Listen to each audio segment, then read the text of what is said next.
आगे बढ़ो और बढ़े चलो, हार नहीं माननी है, बस लगे रहना है, जब तक नहीं निकलेगा तब तक लगे रहना है। लोक सेवा आयोग की पीसीएस की परीक्षा में 21वीं रैंक लाने वाली प्रतिभा मिश्रा हमारे साथ हैं। आइए उनसे बात करते हैं कि कितनी चुनौतियां रही हैं इस परीक्षा में आपको और किसवी रैंक आपकी आई? हाँ, बहुत धन्यवाद सर आपको। इस परीक्षा में चुनौतियां तो रहती हैं सर, क्योंकि ये परीक्षा आपका पूरा डेडिकेशन मांगता है, समय चाहता है, तो उसके लिए और कठिन परिश्रम करना पड़ता है। रोज़ ही एक निश्चित शेड्यूल होता है, आपको उसको फॉलो करना पड़ता है।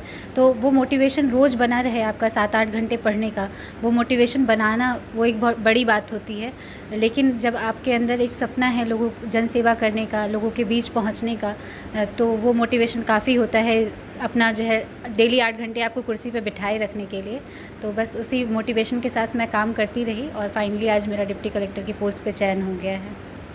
इसका श्रेय आप किसको देना चाहती हैं? तो इसका श्रेय मेरे माता पिता, मेरे परिवार, गुरुजनों को, मेरे जो ग्रैंड पेरेंट्स हैं उनको देना चाहती हूँ मैं। क्या करने की इच्छा है और आगे किस तरह से आप और अच्छी तरह से काम करेंगी?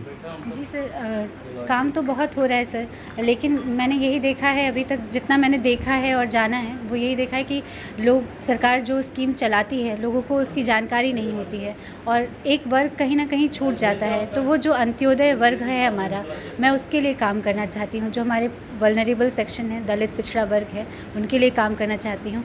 महिलाओं की शिक्षा के लिए प्रयास करना चाहती हूँ कि सभी बेटियाँ पढ़ें, आगे बढ़ें, और बस यही कहना चाहती हूँ कि अगर महिलाएं हिम्मत कर ले तो वो सच में देश बदल सकती हैं। कितनी चुनौती रही है? इतने लोग आए थे परीक्षा देने और किस तरह से चुनौती हो रहा? हाँ सर, डर तो लग रहा था कि इतने सारे लोग हैं, इस बार एग्ज़ाम का पैटर्न भी बदल गया था, पर क्योंकि मैं लगातार पढ़ रही थी, पिछले 3 साल से मैं तैयारी कर रही हूँ, तो इसलिए मुझे और सिविल सर्विसेज की ही तैयारी कर रही थी, तो सिविल सर्विसेज की तैयारी करने की वजह से और सिलेबस इस बार वैसा ही बना दिया गया था, तो मुझे विशेष कोई समस्या नहीं हुई।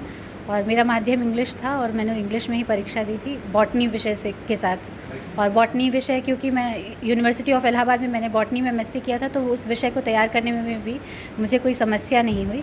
और वहाँ के जो टीचर्स ने जो पढ़ाया था उन्हीं नोट्स को पढ़कर मैंने वो एग्ज़ाम दिया और आज मैं डिप्टी कलेक्टर की पोस्ट पर चयनित हूँ सर। क्या संदेश देना चाहेंगे उन लोगों को जो इस परीक्षा में आगे नहीं आ पाए हैं और किस तरह से एक ग्रामीण इलाके से आ पाई हैं और कितनी?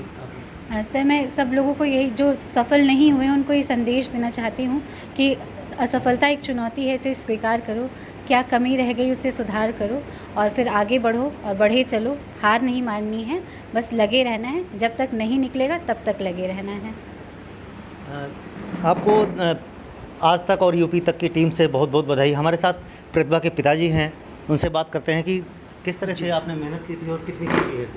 जी, परिश्रम तो इसका पूरा रहा, लेकिन हम इसे प्रेरित हमेशा करते रहे और मेहनत करने के लिए हमेशा इसको प्रेरणा देते रहे, कहते रहे, कभी भी इसको निराश इसके मन में कभी भी आने नहीं दिया। मैंने एज ए अभिभावक हमने जो कुछ भी इसके लिए सहयोग की आवश्यकता रही उसमें हमने कभी कोई विलम्ब नहीं की और इसको पूरी तरह से फैसिलिटेट किया लर्निंग को। मैं भी यहीं चिन्मय विद्यालय में प्रिंसिपल हूँ और प्रारंभिक शिक्षा इसकी पूरी यहीं हुई है 10th तक।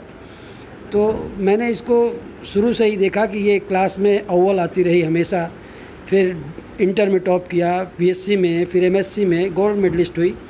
तो मुझे ये उम्मीद थी कि ये बहुत अच्छी टीचर बनेगी, प्रोफेसर बनेगी, बट इसने कहा कि मुझे प्रशासनिक सेवा में जाना है और एमएससी के बाद इसने अपना पैटर्न चेंज कर दिया और उसमें मैंने इसको फुल सपोर्ट किया। फिर जब मैंने समझ लिया कि ये प्रशासनिक सेवा में ही जाएगी तो मैंने फिर जो भी मैंने कोचिंग की भी एक बात कही, तो दिल्ली बाजीराव कोचिंग में इनको मैंने भेजा। वहाँ 8-9 महीने का कोर्स इन्होंने किया और उसके बाद आकर के ये सीरियसली लग गई और बहुत ही सीरियस होकर लगी। आज सफलता मिल गई। कितनी खुशी है? बहुत प्रसन्नता है, अपार हर्ष है, बहुत खुश हूँ।